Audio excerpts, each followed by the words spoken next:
Salve, amigas e amigos da filosofia, bem-vindos a mais uma das nossas conversações filosóficas. Hoje vou conversar com a Giovana Temple, ela dá aula na Federal do Recôncavo Baiano, na cidade de Amargosa, e fez a formação dela na filosofia, na Unesp, e depois o doutorado em São Carlos, na UFSCar. Ela estuda o Nietzsche, o Foucault, né? E pelo menos são os autores que eu sei, né? Talvez deva ter outros autores também no seu leque aí de estudos, de pesquisas.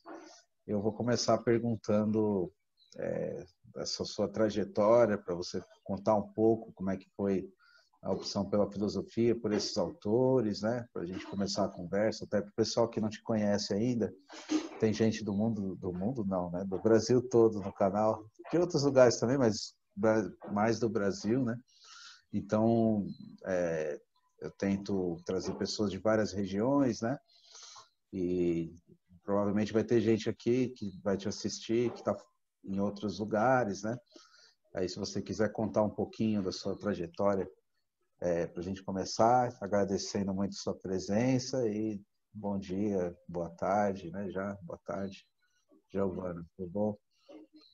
Bom, olá, Caio. Boa tarde a você, a todo mundo. Primeiro, agradecer muito o convite.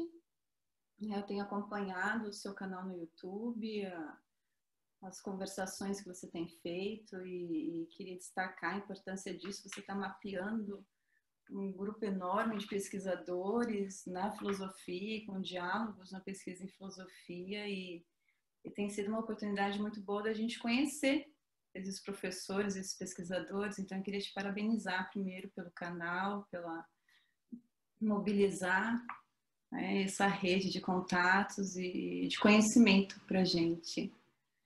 Bom, eu falo um pouquinho então da minha trajetória, né, para você e para todo mundo. Eu me formei em filosofia na Unesp de Marília, fiz a minha licenciatura e o bacharelado em filosofia. E na época eu também fazia direito em Marília, então eu fiz as duas graduações, filosofia e direito. Comecei a estudar Nietzsche, por incrível que pareça, no direito. Quando fui fazer minha monografia, já estudava na filosofia, mas foi no direito que eu fiz o trabalho monográfico da graduação, fiz em Nietzsche. E na filosofia eu fiz mais na área da estética, com um professor muito querido, Marinho. Saudar esses professores que fazem parte também da nossa trajetória, acho que isso é muito importante. À medida do possível, lembrando, né? E não só o Marinho, mas também um outro professor muito importante, José Carlos Bruni, da Unesp, que também foi com quem eu estudei.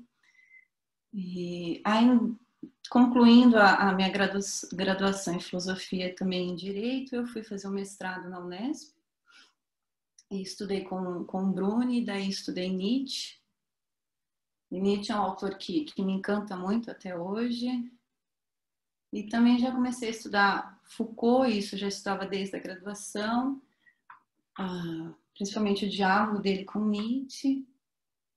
Mas no mestrado eu entendi que o Nietzsche não seria um filósofo para eu continuar a pesquisa. Isso foi muito interessante, porque quando eu fui fazer, não me lembro se foi na qualificação, na defesa da apresentação do mestrado, eu me lembro que outro professor, os filósofos nossos, os filósofos brasileiros, o professor Oswaldo Giacóia estava na minha banca, e eu me lembro dele falar para mim que no meu trabalho eu sentava no barquinho do Nietzsche e remava junto com o Nietzsche, para dizer como isso é um problema e não conseguia me distanciar. E eu acho que ele tinha toda a razão. Eu acho que até hoje eu sento no barquinho do Nietzsche e remo com o Nietzsche. Mas isso foi importante para eu pensar outras possibilidades de pesquisa. E já estava nessa época lendo bastante Foucault. E aí fui fazer meu doutorado na Federal de São Carlos, o programa da Unesp de Marília não tinha doutorado. Fiz com a professora Thelma, que foi sua orientadora também. E daí fui estudar Nietzsche, fui estudar Foucault no doutorado. Fiz a Aproveitar e minha deixar um abraço aqui para a Thelma também. para a Thelma também. E daí estudei o Foucault com a Thelma no doutorado, uma pesquisa que eu gostei bastante. E depois eu consegui publicar também, né, o trabalho foi feito no doutorado. E tem sido, então, bem dessa época do mestrado, doutorado, o filósofo que eu tenho estudado mais. Antes mesmo de terminar o doutorado, eu vim para a Bahia, para a Universidade Federal do Recôncavo da Bahia, também saudar os meus colegas de lá. Então, eu estou na Bahia desde 2010. Aí, recentemente, no ano passado, eu fui sair para o meu pós-doutorado, estudando Foucault, e fiquei um ano nos Estados Unidos, na Universidade da Califórnia, em Berkeley, e fiz o pós-doc com a supervisão do professor Hans Luga, um alemão que dá aula lá e trabalha com Foucault também, uma pessoa muito interessante. Então, é um pouquinho isso. Recentemente eu tenho estudado, e também o que mobilizou minha pesquisa de pós-doc, alguns textos da Judith Butler, e tenho estudado também Paul Preciado bastante, e tem sido diálogos assim, muito bons, principalmente para o projeto que eu estou desenvolvendo agora, que na verdade é decorrência dessa pesquisa de pós-doc, então um projeto de pesquisa de 2 anos, mas que faz um diálogo com Butler e com Preciado também. Então, acho que é um pouquinho isso, o percurso formativo inicial, né? E Os temas que você priorizou, você teve mudanças também nos temas, além das mudanças dos autores? então, no doutorado, Caio, para mim, o que me mobilizou inicialmente no doutorado para estudar Foucault depois de pesquisar muito, ler os textos do Foucault, principalmente dos anos 70, ficava para mim como questionamento a relação entre poder e resistência. Então, a gente conhece a afirmação do Foucault de que onde há poder, há resistência. Já tão debatido e dito, mas quais são efetivamente as possibilidades de resistência? Isso Foucault respondeu, a gente sabe, nas entrevistas dos ditos escritos, principalmente depois de publicar Vigiar e Punir, História da Sexualidade, o próprio Foucault teve que responder muito essa pergunta, que de maneira muito resumida aqui para a gente nesse diálogo, ele foi, de certa forma, muito atacado. Ora, se tudo são relações de poder, não há possibilidade de resistência, é isso? Como fica o lugar, então, das lutas, das contracondutas? Isso Foucault continuamente teve que responder ao longo dos anos 70, até aquele texto que eu gosto muito, que é O Sujeito e o Poder, de 82, e que ele fala disso, um texto que vem depois de todo isso do Foucault dos anos 70, em torno do poder, e que ele diz: o sujeito e não o poder é o tema geral das minhas pesquisas. Então, isso era o que me inquietava. Então, se essas relações de poder que Foucault se refere são relações que implicam formas de resistência, como é que essas formas de resistência são possíveis? Foi esse o caminho que eu escolhi para o doutorado, e daí, nesse percurso, eu também encontrei um outro professor muito querido, que é o Guilherme Castelo Branco, da Universidade Federal do Rio de Janeiro, com quem, na época, eu comecei um diálogo muito bom e apresentei para ele meu projeto de pesquisa, o que eu estava pensando para o doutorado. E com o Guilherme eu consegui também encontrar um caminho muito bom para desenvolver esse tema, que é a partir da noção de acontecimento. Então, de alguma maneira eu pensei, e foi isso que eu desenvolvi, problematizar, então, a relação de poder e de resistência a partir do que eu chamei de uma genealogia do acontecimento.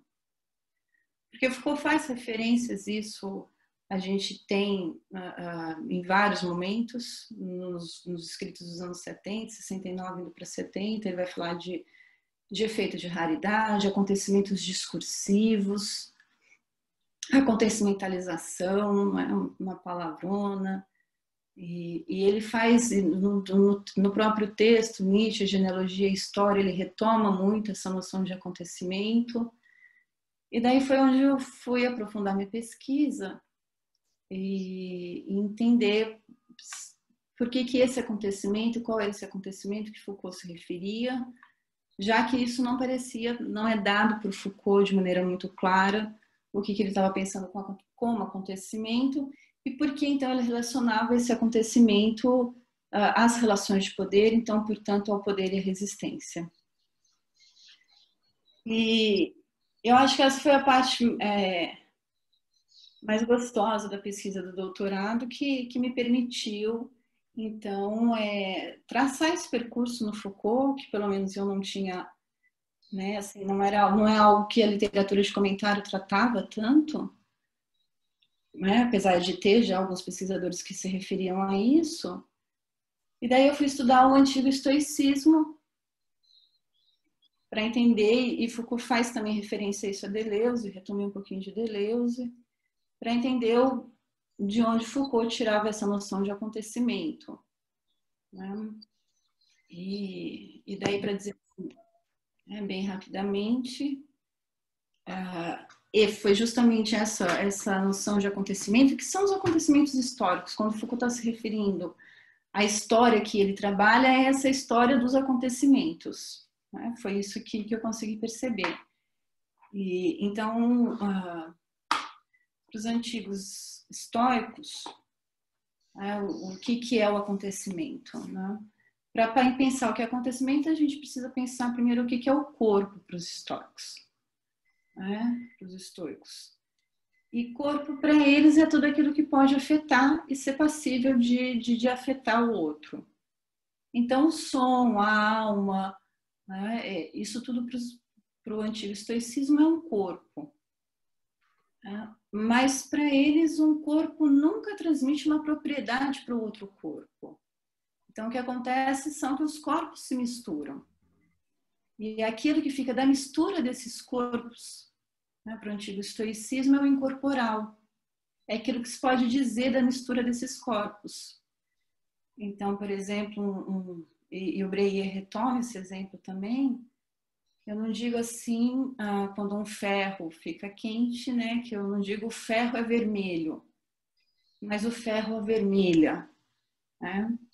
Então, eu não defino o ferro a partir da propriedade da mistura dele com esse outro corpo, por exemplo, o fogo, né? E me parece que esse foi um caminho muito bom para pensar a relação de poder e Foucault, porque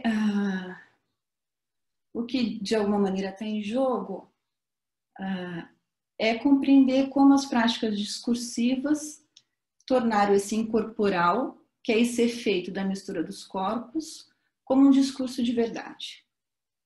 Então, daí a gente pode pensar como, a partir do saber, eu consigo definir as identidades. Por exemplo, João é louco, Maria é homossexual. Então, frente a todas as possibilidades de ser deste corpo, né, o que essas práticas discursivas fazem é a raridade desse acontecimento, desse incorporal.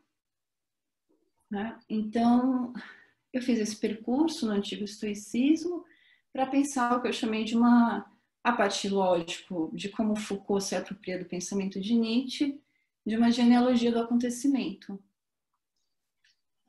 E daí também uma ideia que eu acho que foi justamente o que eu não desenvolvi, né, mas que eu pelo menos consegui lançar no doutorado, mas ainda não, depois disso não retomei, que é a possibilidade de pensar de um descuidado de si.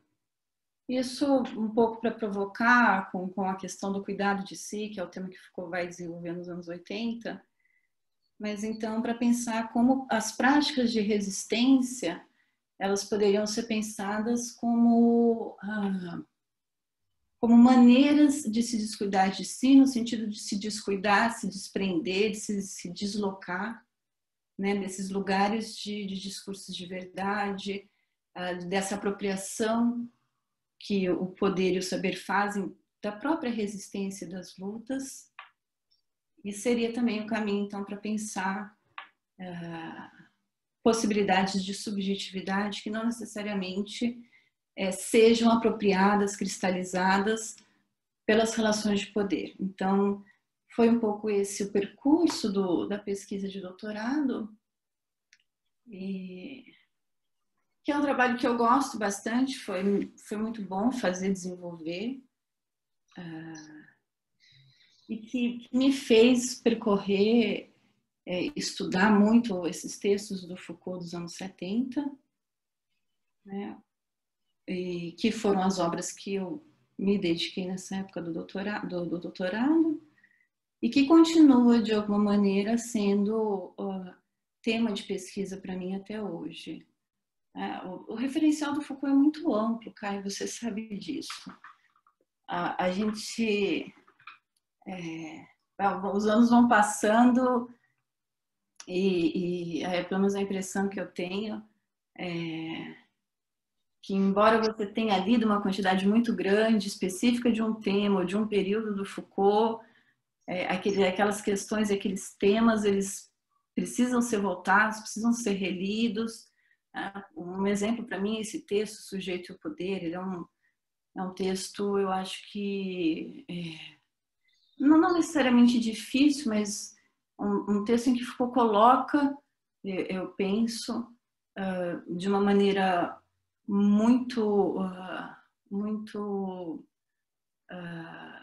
abrangente, talvez, o que é a questão, a relação entre o sujeito e o poder, mas ele faz isso retomando pontos centrais de toda a sua pesquisa.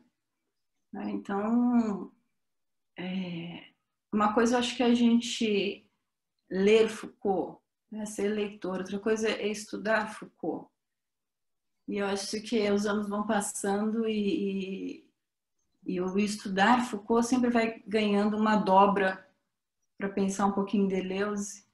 A gente vai ganhando espessuras que, nossa, eu não sabia isso, eu não tinha entendido dessa forma, eu não tinha...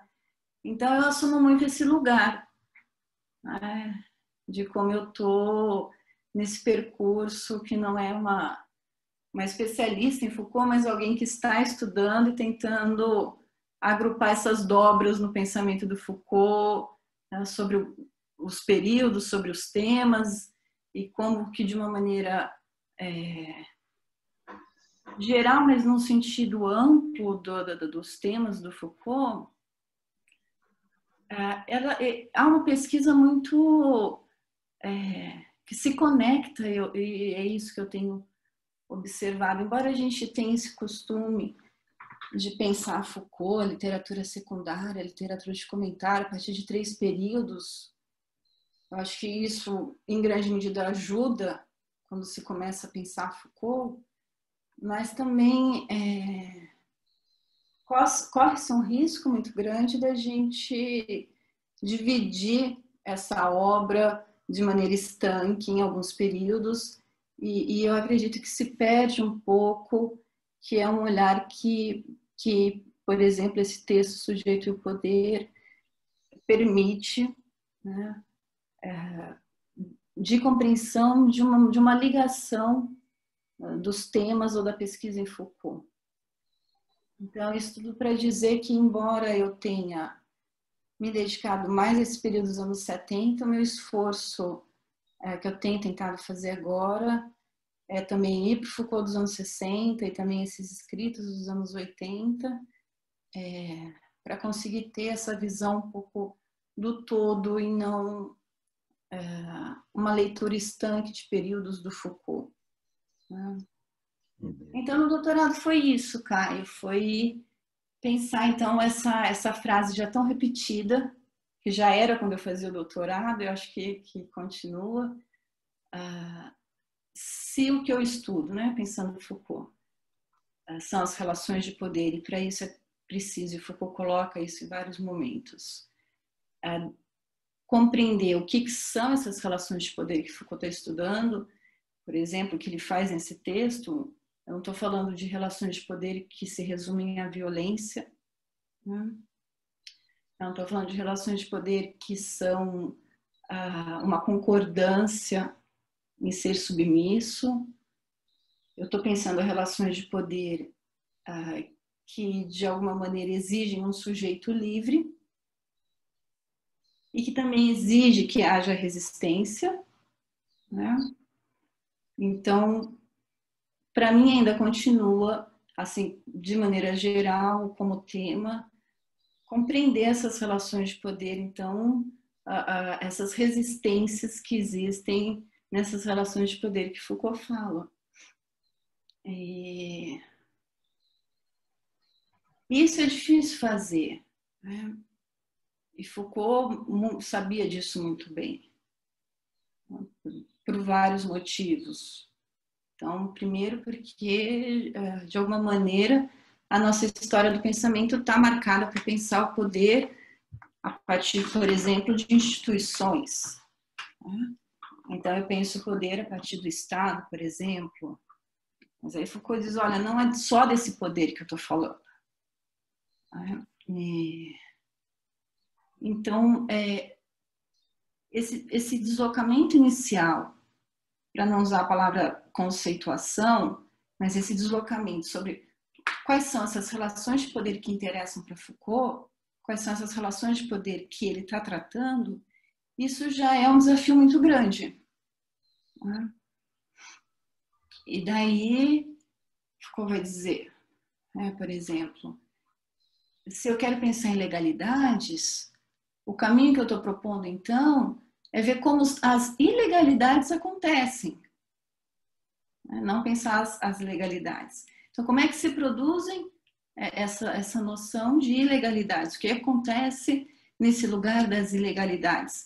Que é esse o caminho que vai mostrar, então, como essas relações de poder, de alguma maneira, se organizam, porque se organizam pode parecer uma palavra estranha, mas o Foucault está falando de racionalidade, né?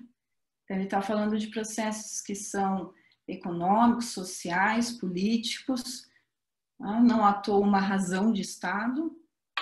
Então, que racionalidade é essa que permite chegar, por exemplo, às definições de ilegalidades? Mas para isso, então, vamos primeiro problematizar como é que se constroem as ilegalidades. Então, eu tenho a impressão que esse deslocamento de compreender quais são essas relações de poder que Foucault está se referindo, já é um passo muito importante para quem está estudando Foucault. Né? Porque eu não estou falando, então, de um poder que é apenas de violência, eu não estou falando de um poder que é da ordem do consentimento, mas eu estou pensando poder que pressupõe para existir relações de poder-ação, mas também teoria. E daí, então, que o Foucault vai dizer isso em várias passagens, esse campo agonístico de forças. Né? E daí vem as questões da resistência. E Foucault, ele trabalha com um marco para Foucault, a gente sabe disso por vários motivos, é o século XVIII, né? Então, que ele vai chamar do classicismo. O século XVIII para Foucault, por vários motivos, ele é um marco, né? Pela questão do ordenamento do saber, por questões que são sociais, questões que são... Então, para dizer uma palavra daquilo que me mobilizou, vários são os acontecimentos históricos que fazem do século XVIII ser para Foucault um marco, né? E ele vai resgatar esses acontecimentos. E que são justamente aqueles acontecimentos que não entram nessa história linear, essa história de causa e efeito, né, nessa história oficial. Né? Então, vários são esses acontecimentos que fazem para Foucault o século XVIII ser um marco. E ele vai dizer, com relação às resistências, ele vai dizer assim que várias são as características dessas resistências que a gente pode identificar a partir desse século XVIII. Então, me recordo, por exemplo, o Foucault fala assim, são lutas que não tem como objetivo algo para o futuro, né? Almejando algo a se conquistar no futuro. Mas elas dizem respeito a lutas com objetivos imediatos, para o hoje, para o agora. Elas não são lutas específicas de um país, de uma comunidade. Elas se multiplicam em vários locais, em vários estados, em vários países. Né? E elas, de alguma maneira geral, me recordo, acho que nesse texto, Sujeito-Poder, acho que são 6 características que Foucault dá, mas daí uma outra, ele vai dizer o seguinte, essas resistências, essas lutas ao poder, elas são, sobretudo, isso é outra característica que elas têm em comum, elas são, sobretudo, lutas contra a individualidade que o poder tenta colocar. Tá? Então, são reações, são lutas, são resistências à individualidade do exercício do poder. Tá? E daí Foucault vai dizer, né, a história está marcada por vários momentos diferentes de luta. Aí, se eu pensar no feudalismo, é uma característica específica, mas essa do século XVIII, vai dizer Foucault, ela tem essas lutas que estão se organizando, elas têm uma característica muito específica que diz respeito à subjetividade. Então, qual subjetividade que nós queremos? Que está diretamente relacionado às questões que Foucault coloca quando ele vai pensar o hoje, a filosofia no momento presente. Nesse mesmo texto, ele retoma a questão posta por Kant, né, o que é o esclarecimento. E aí vem esse desafio que, para mim, ele é importante. Né? Se, então, dessas relações de poder que Foucault está falando, elas implicam, para serem relações de poder tal como Foucault vai analisar, elas implicam necessariamente formas de resistência, porque eu não estou falando de um sujeito amarrado, preso, e Foucault mesmo fala isso. Estou falando de um sujeito que tem condições de resistir. Né? Aí vem um outro desafio. Como é que então é possível resistir sem que essa resistência seja a todo momento ela mesma cooptada, tornada como algo a ser gerenciado pelo governo dos homens, então, para um governo de condutas, como vai dizer Foucault, esse é o outro desafio que se coloca. Então, se eu estou dizendo de relações de poder que necessariamente pressupõem formas de resistência, aí vem esse, para mim, um desafio. Então, como é que eu penso essas formas de resistência sem que elas sejam tomadas por estratégias de poder e, portanto, em alguma medida, inclusive, ofertadas posteriormente até por essas estratégias de exercício do poder. Isso, para mim, também é um tema que interessa. E daí a possibilidade de pensar, então, esse descuidado no sentido de se descuidar dessas identidades impostas que Foucault faz, né, a partir dessas relações de poder que caracterizam o nosso momento presente, mas isso desde o século XVIII. Né? Então, eu me lembro, por exemplo, falando sobre isso, no início da pandemia, eu acho que foi em março, mais ou menos, o Daniel Lorenzini, acho que é? Sim. E ele publicou um texto tratando sobre a biopolítica em Foucault, e é um texto muito curto, mas muito bom, e que ele sintetizou algumas questões, porque está se falando muito de Foucault a partir dessa questão da pandemia, do coronavírus, e daí ele chama atenção. Não de repente nos tornamos uma sociedade da biopolítica. Foucault está falando de procedimentos biopolíticos, de estratégias biopolíticas desde o século XVIII. Então, isso não é uma novidade. Então, isso precisa ser pensado. Como, não, de repente, chegamos em estratégias biopolíticas agora, no momento da pandemia. A gente está falando, Foucault está falando de estratégias biopolíticas que, de alguma maneira, datam desde esse século XVIII. Então, é algo que tem sido muito eficiente, né? Então, esse é um pouco o cenário das questões que eu tenho pensado e que eu penso, que me preocupam, que me mobilizam em Foucault, né? Aí também um outro texto muito bom que eu tenho acompanhado um pouco o que o Paul Preciado tem lançado. E também agora, no momento da pandemia, ele publicou um texto que, se eu não me engano, se chama Aprendendo com o Vírus. E é um texto muito interessante. A primeira pergunta do Paul nesse texto é a seguinte: será que o Foucault teria aceitado de bom grado, não de qualquer maneira, de bom grado, a quarentena? Será que Foucault teria ficado nessa quarentena domiciliar de bom grado? Né? Aí ele diz, um filósofo, o primeiro filósofo da história que todos nós sabemos que morreu de AIDS e que passou, né, por essa experiência, será que ele teria aceitado de bom grado essa condição? E eu tenho a impressão que quando o Paul coloca essa questão, vai muito ao encontro de um outro debate que, por exemplo, atualmente o Agamben iniciou num dos primeiros textos que o Agamben publicou também na época da pandemia,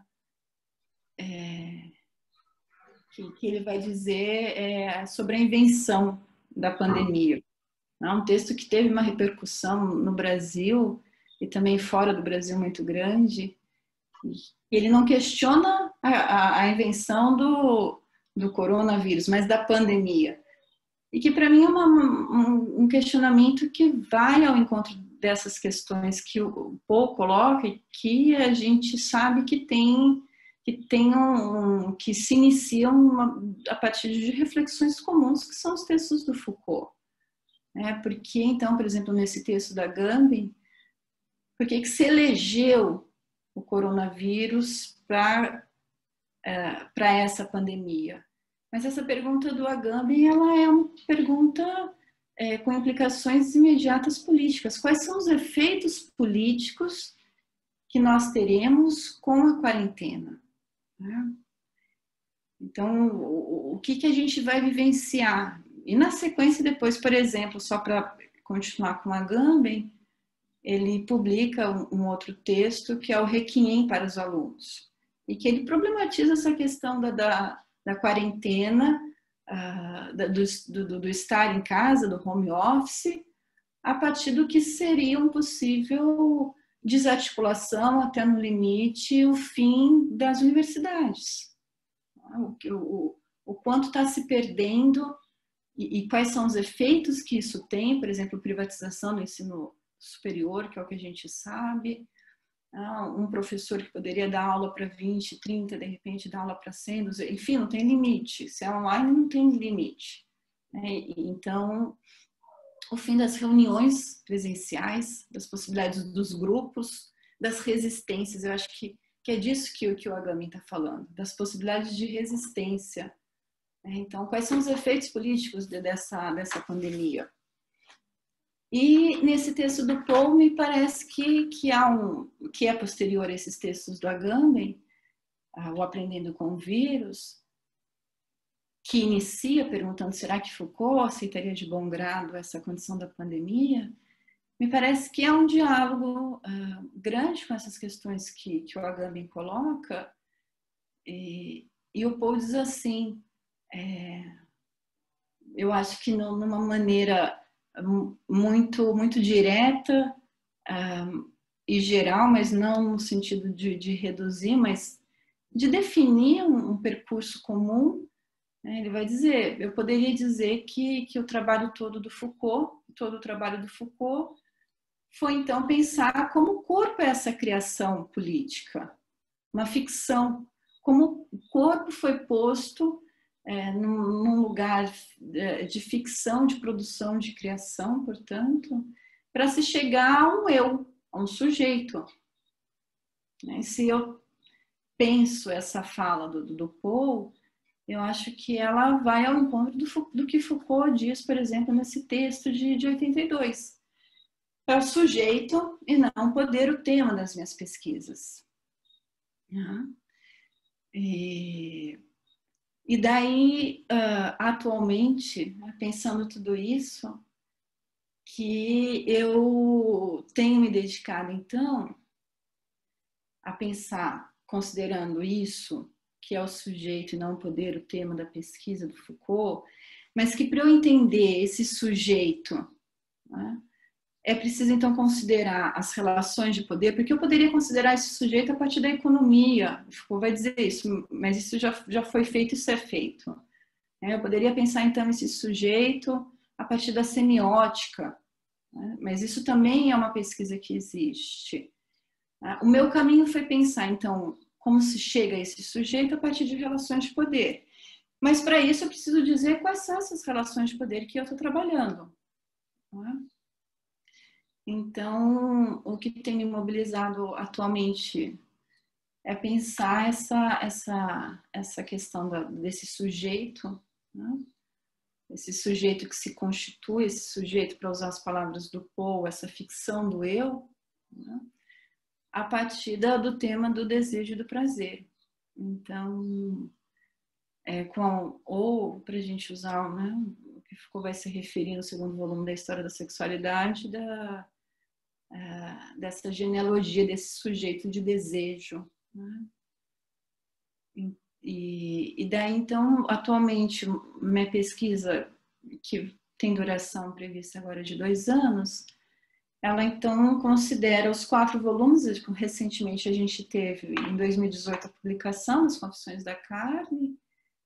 Em 2019, a gente teve essa tradução em Portugal, e agora, esse ano, a gente teve aqui a tradução para o Brasil, as Confissões da Carne. Então, o meu projeto é pensar, fazer essa análise desse sujeito de desejo, sabendo que tem uma relação aí também a ser pensada do sujeito de desejo e do desejo, né? O Hernani, que também é outro professor que a gente tem que saudar e fazer referência, ele recentemente publicou um artigo falando disso, desse sujeito de desejo, desse sujeito do desejo. Mas então, o que eu quero estudar agora, que eu tenho estudado, é passar por esses 4 volumes da História da Sexualidade agora, para entender, então, qual a relação que Foucault está fazendo nessa história desse sujeito de desejo, a partir daquilo que Foucault problematiza e vai pensar o que é o desejo, o que é o prazer. Porque o caminho que Foucault vai dar, que eu acho que é retoma um pouco a minha questão desenvolvida no doutorado, então, como pensar formas de resistência que não sejam continuamente apropriadas pelas relações de poder. Então, Foucault vai pensar nessa história da sexualidade a possibilidade de um caminho a partir de uma economia do prazer. Então, uma economia do prazer que, como possibilidade, a economia do prazer como caminho para subjetividades ou para uma sexualidade que não seja normatizada e, portanto, uma sexualidade que não seja aquela definida por um saber, posta num discurso de verdade, E nesse percurso o que me interessa é entender como nesses 4 volumes Foucault me parece, e isso eu parto do texto do Deleuze, porque que então Foucault opta pelo prazer e não pelo desejo, com a suspeita do que Deleuze coloca no texto, de que em alguma medida o Foucault vai entender que não dá mais para falar de desejo, porque essa noção de desejo, né, a partir na modernidade, sobretudo com a psicanálise, com a psicologia, ela, para usar uma palavra aqui que talvez não seja mais adequada, mas ela está saturada por um saber específico. Então, o caminho não é o desejo, mas o prazer. Isso parte de um texto que Deleuze coloca, e eu gosto muito desse texto, e Deleuze diz assim, é um texto que parece que ele está até falando um pouco chateado do distanciamento dele com Foucault, e ele fala, da última vez que eu encontrei o Foucault, ele disse para mim que ele não suportava a palavra desejo. Não sei se você se recorda desse texto. Uma carta, né? Desejo prazer. Desejo prazer, isso mesmo, desejo prazer. Ele diz assim, que o Foucault disse que não suportava não usar a palavra desejo, e o Deleuze coloca lá, olha, mas eu não tenho problema nenhum com o desejo. Lógico que o desejo para o Deleuze tá em outra ordem, mas me parece que ele coloca isso como um distanciamento dele com Foucault, né? Então, e eu acho que Foucault deixa isso para a gente, um caminho para pensar, talvez não necessariamente nos termos que o Deleuze coloca, mas acho que a gente não pode ignorar já essa pista posta por Deleuze, mas eu acho que Foucault está dizendo justamente isso, que o desejo não vai ser um caminho para pensar, por exemplo, uma sexualidade que não seja normatizada, quando ele coloca isso como algo a ser pensado a partir dessa economia do prazer. Então, aí, isso é um pouquinho o contexto do que...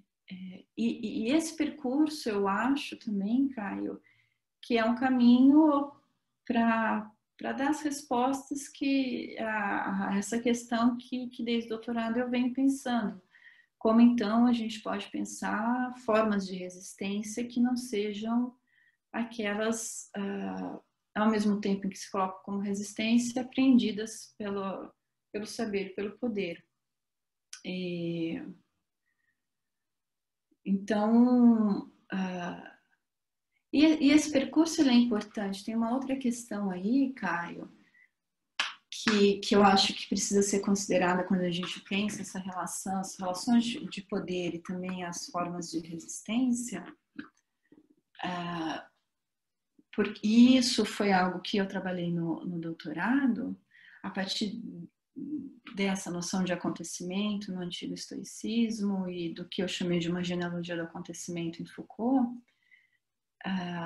que quando Foucault está falando dessas relações de poder, ele não está falando que relações de poder, tal como Foucault as pensa, as analisa, problematiza, não são relações de poder que eu coloco numa dicotomia entre o que é bom e o que é ruim, o bem e o mal. Essas relações de poder não estão nessa ordem. Tampouco estão nessa dicotomia entre bem e mal, bom e ruim, as formas de resistência, porque pode haver uma compreensão, talvez já dada, de que se eu resistir ao poder, então eu estou fazendo algo de bom, né? Porque eu estou me opondo ao mal. E eu tenho um pouco a impressão de que não é disso que Foucault está falando. Ele está falando de forças, de um campo agonístico. Né? E daí a leitura que Foucault faz de Nietzsche me parece que não pode ser deslocada dessa reflexão se ela está certa, né? Se essa forma que eu estou colocando aqui faz sentido. Então, não é porque eu resisto e que a minha resistência necessariamente ela vai estar então num lugar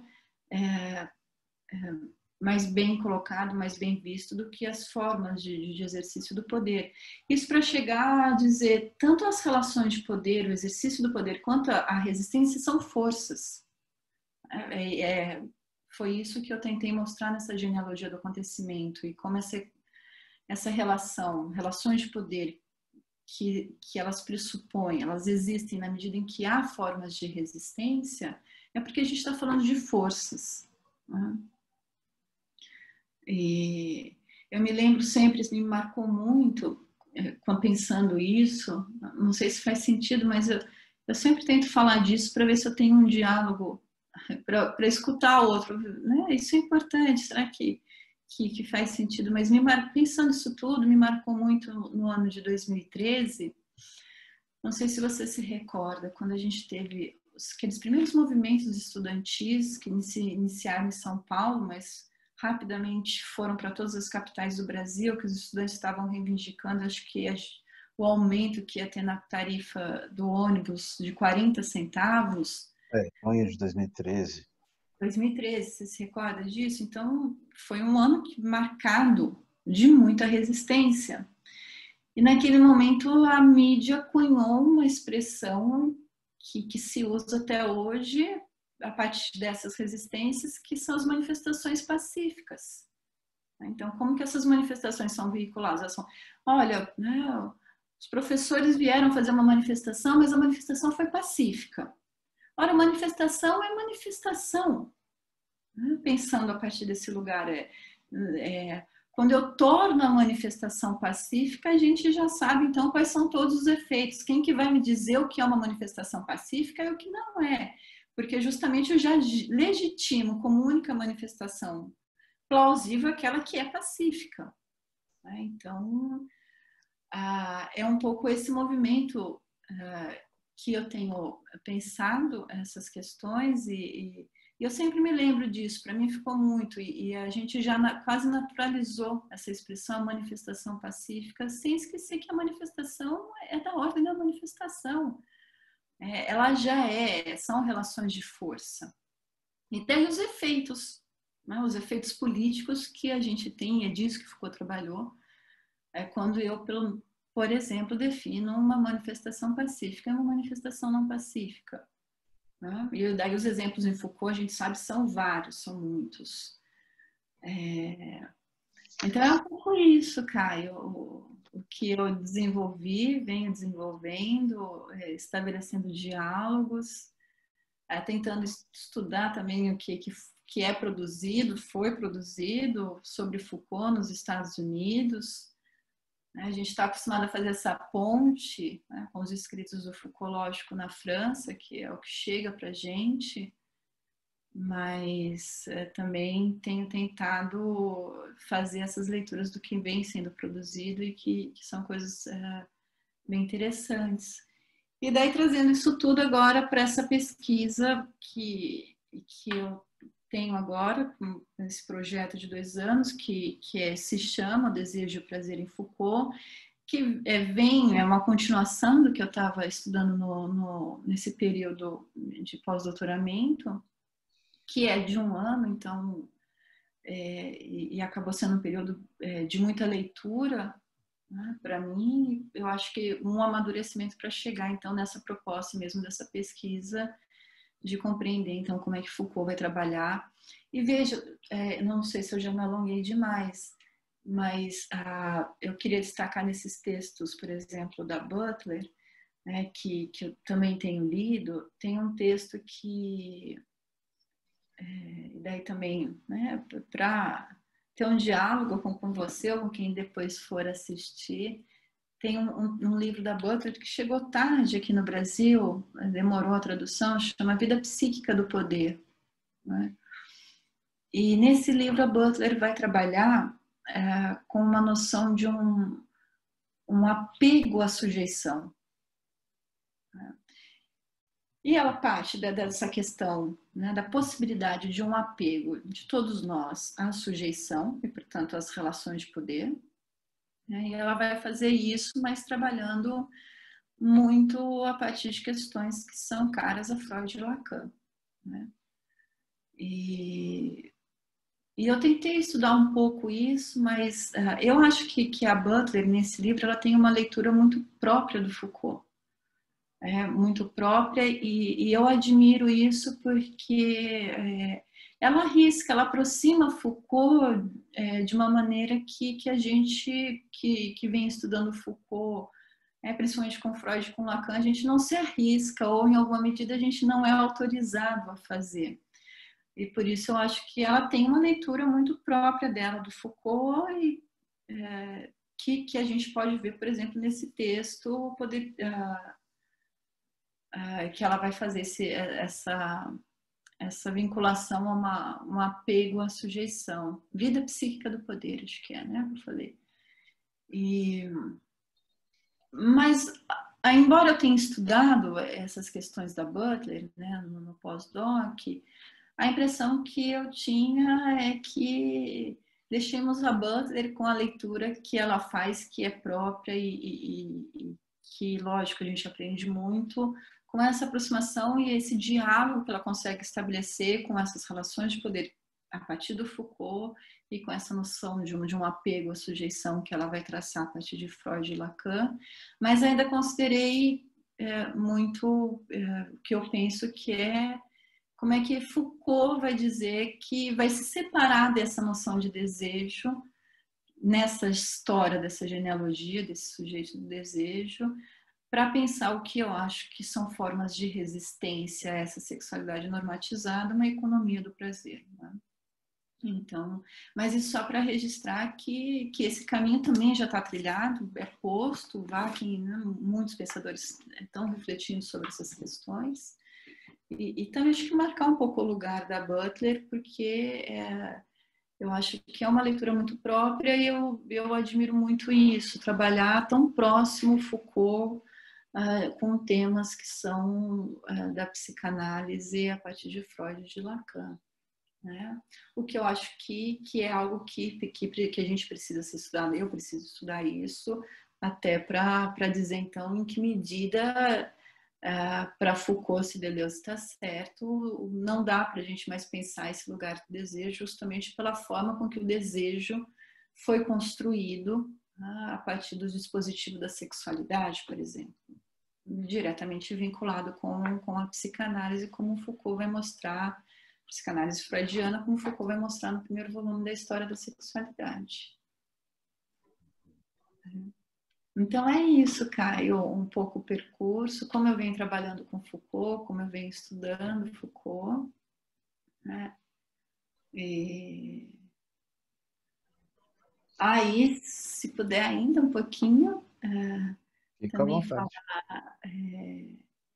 um outro projeto que eu estou agora, aproveitar o seu canal, que eu sei que é muito acompanhado e muito visto, mas em tempos de pandemia, então eu estou coordenando um outro projeto que se chama Gaia Nefilibata, Filosofia em Território Virtual, e que brinca um pouco com essa questão da Terra e o Nefilibata, a ideia das nuvens e a expressão pejorativa, né, de que a filosofia, os filósofos, quem pensa em filosofia vive com a cabeça nas nuvens, mas de fato a gente está ocupando as nuvens agora, né? E também não sei, pensando com a Gama, os efeitos políticos disso, se é um espaço que a gente vai deixar de ocupar, né, pós-pandemia, me parece que talvez não. Então, o título foi pensado um pouco nisso. É um projeto que eu coordeno, mas que tem parceria de mais 9 professores, né, da Universidade Federal Fluminense, da Universidade Federal de Sergipe, da Universidade Estadual de Feira de Santana, da UFRB também e da Universidade Federal de Alagoas. Na maioria são professores que a gente, desde 2012, tem um grupo de pesquisa no diretório do CNPq, Subjetividade no Pensamento Contemporâneo, e a gente pensou um projeto de 1 ano de duração. Ele é dividido, cada mês é um tema que é apresentado por um professor, debatido, então ocupando as nuvens como você tem feito, com o canal no YouTube, e tem sido, em alguma medida, também é uma coisa bem bacana, porque se produz um material filosófico de acesso livre, né? Embora não para todos, porque a gente sabe que a nossa realidade não é de internet para todos, a realidade do nosso país não é essa, mas também convidar para quem estiver assistindo a gente a visitar esse projeto. Então, a ideia é que a cada mês a gente tem um tema, e ele é desenvolvido por um ou mais professores que compõem esse grupo junto comigo. E a gente teve um primeiro módulo que tem como tema reflexões sobre a hipocrisia na crise da identidade política brasileira. E esse tema da hipocrisia foi pensado a partir da má-fé em Sartre, do tema do racismo em Foucault, e vai ser também pensado a partir da questão da pulsão de morte em Freud. O segundo módulo que a gente está para lançar tem como tema fake news e daí. Então, mas no site do projeto tudo tem o conteúdo de todos os módulos, a gente divulga um vídeo por semana e ao final a gente vai ter um podcast que a gente vai entrevistar outro filósofo, outro pesquisador, um jornalista sobre o tema que foi discutido, o módulo que foi discutido naquele mês. Então, é isso, de maneira um pouco ampla e geral, o que eu tenho feito, Caio. Maravilha. Ótimo, são muitas coisas, né? Você tem uma atividade bem intensa. Foi muito bom conversar com você. Fiquei aqui pensando em várias coisas. Essa questão do acontecimento, né? E como você pensa isso, o Foucault, os históricos, o Deleuze também. E depois esse outro encontro entre o Foucault e o Deleuze a partir da questão desejo e prazer, né? E, claro, cada um tem as suas especificidades, mas também tem encontros, né, entre esses dois grandes autores, a Butler também, Preciado, muito interessante. E pensando sempre questões que concedem a nós, né, a nós aqui, professores de filosofia brasileiros, né, o que a gente tem a ver com essas disputas intelectuais entre os europeus, os americanos, dos Estados Unidos, né? Eu acho que tem muita coisa aí para a gente ainda caminhar nesse sentido, né? De construir também as nossas próprias referências, né? Você citou o Hernani e tudo. Eu acho que é uma tarefa para a nossa geração e para as próximas, né? Vamos ver se estamos à altura dessa tarefa. É uma tarefa difícil, né? É isso. E são tantos, né? A gente não pode falar, mas Roberto Machado, Vera, a gente tem que... Eu assisti alguns vídeos, Caio, e eu acho que a gente fala... Você tem feito essa pesquisa de alguma maneira com novos pesquisadores, pelo menos os que eu assisti, você tem feito esse mapeamento. E a gente fala de um lugar que a gente precisa, acho que, dar destaque para os nossos filósofos, né? Esses professores filósofos que fazem parte da nossa formação então, nesse sentido, e aproveitar o momento mesmo, eu acho que a gente tem que se debruçar, não diria nessa divulgação, mas nesse reconhecimento do lugar e das pesquisas que nós fazemos, né? Com certeza. É o que a gente tem tentado aqui. Acho que é um momento propício para isso também, para que a gente possa pensar essa paralisação que a pandemia traz, né? E outras alternativas que não sejam essa que estão propondo para nós, né? Que é substituir as aulas pelo EAD e a vida continuar do jeito que sempre foi, né? Claro, piorada, né? Com pioras, mas é o que está sendo proposto, né? Que a gente continue a nossa vida e releve as questões que têm acontecido e continue trabalhando remotamente. E a gente tem que pensar outras alternativas, né? Eu acho que a gente tem condições de pensar isso e tentar enfrentar esse perigo maior que está aí já faz um tempo, tomando conta de tudo, né? E os efeitos que a gente tem ainda terá, que são efeitos políticos de todo esse movimento. Acho que é o desafio para a gente agora. Concordo. Bom, Giovana, muito boa conversa. Vamos encerrando aqui essa entrevista. Espero que depois surjam outras oportunidades aí de trabalhos conjuntos. E se você quiser dizer alguma última coisa aí para a gente encerrar, então, agradecendo Eu mais uma queria vez. agradecer, Caio. A gente estava super assim no começo, a gente fica um pouco envergonhado. Tomara que tenha sido produtivo. Eu gostei muito, te parabenizar mais uma vez e dizer que foi uma alegria, não, um encontro, porque a gente não se conhecia e daí vimos, né, viemos da UFSCar, mesmo orientadora, e eu acho que entre esses efeitos possíveis do que a gente tem vivido, essas conexões pelo menos têm sido algo muito produtivo. Então, agradecer muito pela oportunidade e te parabenizar mais uma vez, Caio, pelo seu trabalho. Eu que agradeço, Giovana, pela conversa, eu acho que ficou super bacana. E vamos então encerrando por aqui. O pessoal que assistiu, também agradeço. Fiquem ligados aí nas próximas conversações filosóficas.